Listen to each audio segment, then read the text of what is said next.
তোমার জীবন যেইভাবে গঠন করবা, মৃত্যু তোমার কাছে ওইভাবেই আসবে। আহারে, যারা আল্লাহ পাকের রাজি আর খুশি অর্জন করে মৃত্যুর বিছানায় শয়ন করবে, আহারে, মৃত্যুর দূতেরা তার কানের মধ্যে শুভ সংবাদ শোনাইয়া দিবে। ইয়া আইয়াতুহান নাফসুল মুতমাইন্নাহ ইরজিই ইলা রাব্বিকি রাদিয়াতান মারদিয়াহ ফাদখুলি ফি ইবাদি ওয়াদখুলি জান্নাতি। এ জান্নাতি, যেই মাওলারে হালকায় দৌড়ায়া করছো, যেই মাওলারে মাসিক ইস্তেমাল করছো,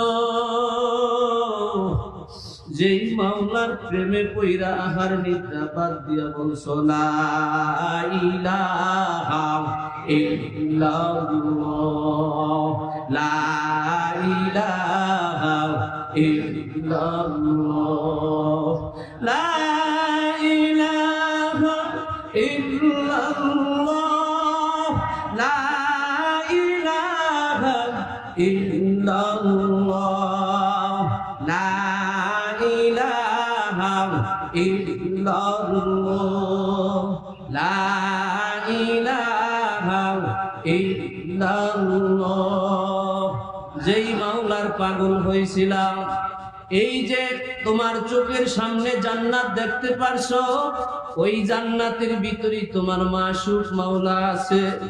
এরকম মৃত্যুর সাথে সাথে তুমি তোমার মাহবুবের সাথে মোলাকাত করতে পারবা।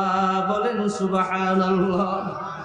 আর যারা এই মাকাম অর্জন করতে পারবো না, তাদের সামনে জাহান্নামের আযাব ও গজব তুলিয়া ধরা হবে। মালাকুল মউত আজরাইল এরকম ভাবে বিকট ভয়ানক অবস্থায় সামনে হাজির হবে। এই অবস্থা দেখিয়া মানুষের অনেক ভয়াবহ পরিস্থিতি তৈরি হবে।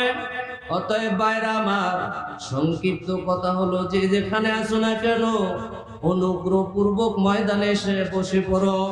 আল্লাহ কবুল করলে কোন আল্লাহর ওলির নেক নজর আমার উপরে পড়িয়া যায়।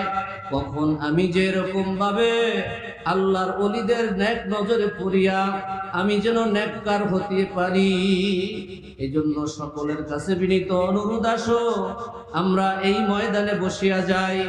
অনেক আল্লাহর ওলিরা আমাদের মাঝে আছেন। আল্লাহ আলহামদুলিল্লাহ, অনেক মেহনত আমরা করেছি। আমরা সব সময় দোয়া করছি, মাগো এই মাহফিলে আমরা যারাই আসবো, যারাই শরীক হইব, তোমার খাস ওলি না বানায়া আমাদের কাউকে ফিরত দিবেন না। আলহামদুলিল্লাহ ভাই, আমরা তো এই এলাকায় বসবাস করি, দেখা হবে, আলোচনা হবে।